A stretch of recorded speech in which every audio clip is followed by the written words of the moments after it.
নমস্কার বন্ধুরা, welcome to Gurukul study centre. My dear student, আশা করি প্রত্যেকেই তোমরা খুব ভালো আছো। তো চলো, এই নিয়েই আজকের আমার টোটাল আলোচনা। একটু সময় সাপেক্ষ আলোচনা, আশা করি মন দিয়ে শোনো ভিডিওটা বা দেখো, তোমাদের খুবই ভালো লাগবে। অনেকগুলো তথ্য তোমরা এরপর থেকে জানতে পারবে এবং যদি ভালো লেগে থাকে অবশ্যই সেটা লাইক করবে, আর যদি নতুন হয়ে থাকো আমাদের চ্যানেলটা সাবস্ক্রাইব করবে। আমি প্রথমেই বলে রাখি, কেএমসি কেএমডিএ থেকে প্রায় ন্যূনতম হলো 50-60 জন স্টুডেন্টের সাকসেসফুল ভিডিও কিন্তু আমি আমাদের এই চ্যানেলে দিয়েছি। তোমরা একটু প্রিভিয়াসে গিয়ে দেখো সেই সব জুনিয়র বা সিনিয়র দাদাদের ভিডিও, যারা কিন্তু নিরলস পরিশ্রম করে গুরুকুলে দীর্ঘ সময় ধরে তারা প্রিপারেশান নিয়ে এই সরকারি চাকরি পেয়েছেন। প্রথমে আমি তোমাদের একটা অ্যাসিওর করে দিচ্ছি, যারা বহু স্টুডেন্ট আছো, আমাকে বাইরে যারা আছো, বিশেষ করে জবের জন্য বিভিন্ন স্টেটে তোমরা আছো এবং অনেক প্রিপারেশানও তোমরা নিয়েছো, কেউ প্রিলিও পাস করেছো, সেরকম স্টুডেন্টও প্রচুর ফোন করছো। তো তাদের ক্ষেত্রে আমি একবার বলবো যে তোমরা আপকামিং এই পিএসসি কেএমসি কেএমডি এর রিক্রুটমেন্ট কিন্তু আসবেই। তোমরা একবার হলো নিজেকে প্রিপারেশানটাকে একটু অন্য ওয়েতে নাও। তো সেটা আমি কিভাবে সেটা বলে দিচ্ছি। তোমাদের অনেকের হাউতাস ছিল যে স্যার বয়স তো শেষ হয়ে গেছে। দেখো, 5 বছর কিন্তু বাড়িয়েছে বয়স। তোমরা যেহেতু প্রিপারেশানের মধ্যে ছিলে, অনেকটাই জানা, একটু সিস্টেমেটিক প্রসেসে পড়ো। এখন তোমাদের সামনে অনেক কোশ্চেন আসছে, সেইগুলো নিয়েই কিন্তু আজকের আমার এই আলোচনা। আশা করি তোমাদের আলোচনাটা অনেকটা হেল্পফুল হবে। তো চলো, প্রথমেই আমি বলবো যে যারা এই কেএমসি কেএমডি এর পরীক্ষা দেবে, কেএমসির যে পরীক্ষা হয় তোমাদের হচ্ছে সাব অ্যাসিস্ট্যান্ট ইঞ্জিনিয়ার, আর কেএমডি এর হচ্ছে জুনিয়র ইঞ্জিনিয়ার। অর্থাৎ যারা ন্যূনতম ডিপ্লোমা পাস আছো তারা এই পরীক্ষা দিতে পারে। আর যারা ডিপ্লোমা ন্যূনতম পাস, সেক্ষেত্রে বিটেক হলেও কিন্তু কোনো কিছুতে কিন্তু সমস্যা নেই, সবাই এই পরীক্ষা দিতে পারে। সিভিল, ইলেকট্রিক্যাল, মেকানিক্যাল যারা আছো তারা কিন্তু এই পরীক্ষা তোমরা দিতে পারবে। এখন বিষয় হচ্ছে পরীক্ষাটা কে নেবে। তোমাদের মাঝখানে আমাকে এই গত 3-4 দিন ধরে আমি ছিলাম না, তো সেখান থেকে আমি এত হোয়াটসঅ্যাপ পেয়েছি যে স্যার আমাদের তো এমএসসি অর্থাৎ মিউনিসিপ্যাল সার্ভিস কমিশন এই পরীক্ষাটা নিত, তাহলে কি মিউনিসিপ্যাল সার্ভিস কমিশনের হাত থেকে পরীক্ষা কিন্তু অন্য জায়গায় ট্রান্সফার হয়ে যাবে? দেখো, পরীক্ষা পদ্ধতিতে সবটাই পরিবর্তন প্রায় আসছে, বিভিন্ন ক্ষেত্রে তোমরা জানতে পারছো।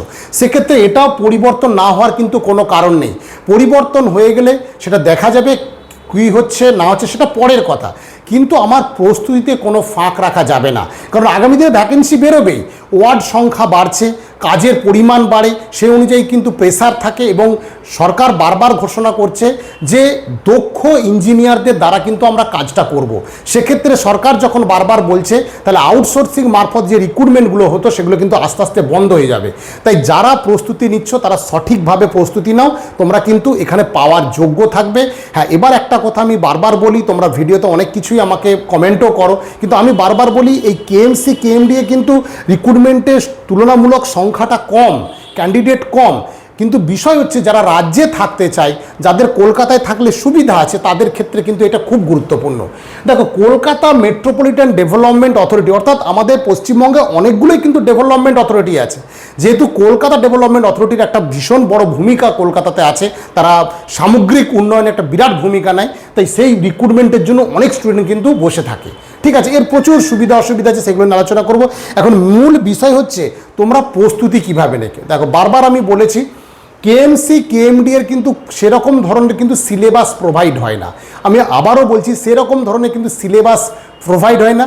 আমি তোমাদের বলবো পিএসসির যে সিলেবাসটা তোমাদের কাছে আছে বা যাদের কাছে না আছে, যদি ডাউনলোড করে নাও, সেইটা ধরে ধরে চ্যাপ্টার ধরে ধরে সাজাও। আর আমাদের প্রিভিয়াস ভিডিও দেখো, সেখানে কিন্তু অনেক এই সংক্রান্ত আমি তথ্য দিয়েছি, সেগুলো তোমাদের সামনে পাবে। আমাদের নতুন অফলাইন অনলাইন সমস্ত ব্যাচ আবার স্টার্ট হচ্ছে। যারা নিতে চাইছো তারা কিন্তু যে নম্বর আমি দিচ্ছি সেই নম্বরে ফোন করে নিতে পারো বা হোয়াটসঅ্যাপ করে নিতে পারো। একদম নতুন বেসিক ব্যাচে যারা ক্লাস, বিশেষ করে আমি কিছুদিন ধরে ফোন পাচ্ছি যে সবার 39, 40, 41 করে বয়স হয়ে গেছিলো, যে স্যার আমি তো 2-3 বছর ডিটার্ড আছি, আমি কি করব। তো তোমাদের বলবো, যদি প্রিপারেশান নিতে চাও, একদিন করে আসতে হবে কষ্ট করে। এই 6 ঘন্টা তোমাকে থাকতে হবে গুরুকুলে, এবং এই 6 ঘন্টায় 2 জন করে স্যার থাকবেন, 3 ঘন্টা করে টেকনিক্যাল ক্লাস হবে। মাঝে আমরা অবশ্যই টিফিন আওয়ার্সের একটা ব্যবস্থা রেখেছি। এটা কিন্তু তোমাদের নিতে পারে। যারা অনলাইনে করতে চাইছো তারা অনলাইনে করবে, বাড়িতে বসেই একদম ডিজিটাল বোর্ডের মাধ্যমে কিন্তু আমরা সেই ক্লাস দিচ্ছি, এবং সেটা গুগল মিটেই কিন্তু ক্লাসটা হবে। ঠিক আছে, তো সেটা আর অনেকেই তোমরা আমাকে বলো স্যার রেকর্ডিং আমরা প্রোভাইড করেন না কেন, সেটা আমাদের স্যারেদের বসে একটা ঠিক করেছি আমরা, রেকর্ডিং আমরা প্রোভাইড করব না। এর কিছু কারণ আছে, কারণ ইউটিউবে হাজার হাজার ভিডিও আছে, সেগুলো তুমি দেখো, আমাদের সামনে আই টু আই কন্ট্যাক্টে থাকো এবং আমাদের অনলাইনে থাকো, আমরা দেখতে পাবো স্টুডেন্টটা কী করছে। নাহলে কিন্তু সেভাবে প্রিপারেশানটা হয় না, আমরা বারবার সেটা প্রমাণিত হয়ে গেছে। দেখ সেটা অন্য কথা। এবার আমি তোমাদের একটা যেটা বলবো যে এই যে প্রিপারেশানটা তোমার সেভাবে নাও। আর ইউপিএসসি রিলেটেড অনেকেই তোমরা প্রশ্ন করছো যে স্যার এখন তো যেটা বারবার বলছি ইউপিএসসি রিলেটেড হবে বা এসএসসি রিলেটেড, তাহলে কি টেকনিক্যাল কোশ্চেন আমাদের স্যার সেন্ট্রাল রিলেটেড পড়বে না স্টেট রিলেটেড পড়বে? দেখো সিলেবাস এবং সাবজেক্ট যা আছে তুমি সেই ধরনের প্রিপারেশান নাও। পিএসসি যদি পরীক্ষা নেয় তাহলে পিএসসির ওরিয়েন্টেড কোশ্চেন রিলেটেড পরীক্ষা হবে, এক্ষেত্রে কোনো ভয়ের কারণ নেই। তুমি চ্যাপ্টার ধরে সাবজেক্ট ধরে যখন তুমি ডেসক্রিপটিভ বা কনসেপ্ট ক্লিয়ার করবে, তার থেকে তুমি অবজেক্টিভ আনসার দিতেই পারবে, এই নিয়ে কিন্তু কোনো ভয়ের কারণ নেই। তুমি একটু সিস্টেমেটিকভাবে পড়াশোনা করো।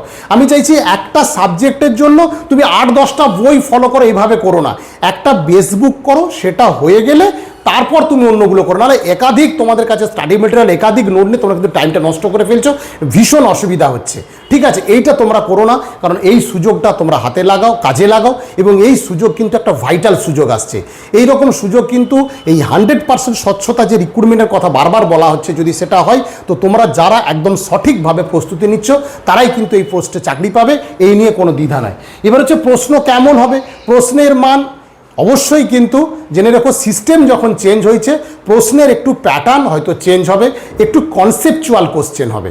অর্থাৎ তুমি দেখা যাবে 50% কোশ্চেন বেসিক জায়গা থেকে আসবে, আর 50% কোশ্চেন আস্তে আস্তে কনসেপ্ট এবং ডেপথ লেভেলের কোশ্চেন থাকবে। তাই তোমার প্রস্তুতি হবে একদম তুখর প্রস্তুতি হবে। এবং অবশ্যই সবাই মাইন্ড সেট করে পড়ো যে আমি এটা পড়ছি মানে এটা আমাকে পেতে হবে, এবং সেইভাবে প্রিপারেশানটা নাও। সবসময় বলবো, আর এই 4টে জিনিস তোমরা কিন্তু ফলো করো।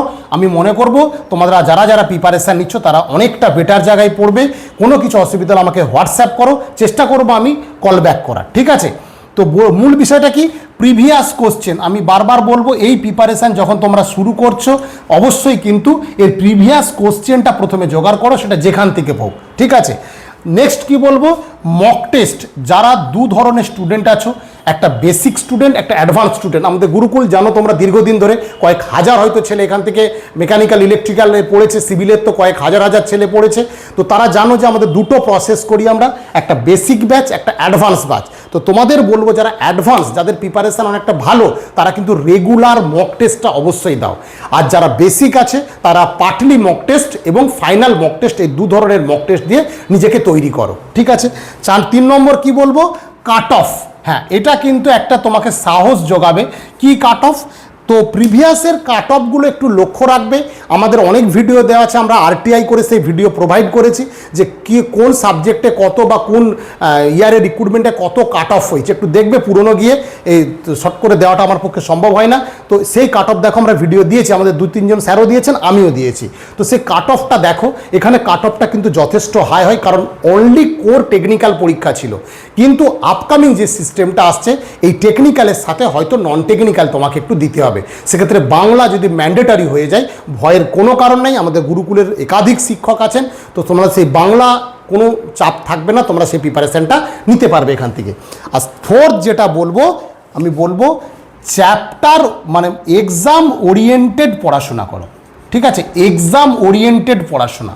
ঠিক আছে, তুমি যে পরীক্ষা দেবে সেই ওরিয়েন্টেড পড়াশোনা করো, তবেই কিন্তু তুমি প্রিপারেশানটা নিতে পারবে এবং প্রিপারেশানটা কংক্রিট হবে। আর অবশ্যই টপ 5, টপ 10-এর মধ্যে আসার চেষ্টা তোমাকে করতে হবে। ঠিক আছে, আজকে এ পর্যন্তই। আশা করি তোমাদের ভিডিও ভালো লাগবে। লাগলে অবশ্যই তোমরা ভিডিওটা শেয়ার করবে এবং আমাদের একটা লাইক দেবে। আর অবশ্যই নতুন হয়ে থাকলে চ্যানেলটা সাবস্ক্রাইব করবে। প্রত্যেকে ভালো থেকো, একদম মনের মধ্যে কোনো দ্বিধা নেই, কোনো চিন্তা ছেড়ে দিয়ে আগামী 6-7টা মাস শুধু একদম নিরলসভাবে পরিশ্রমটা করো, আগের ফেজে নিজেকে ফিরিয়ে নিয়ে যাও। যারা পুরনো স্টুডেন্ট, যারা নতুন স্টুডেন্ট বলবো, তারা একদম প্রথম থেকে তৈরি করো।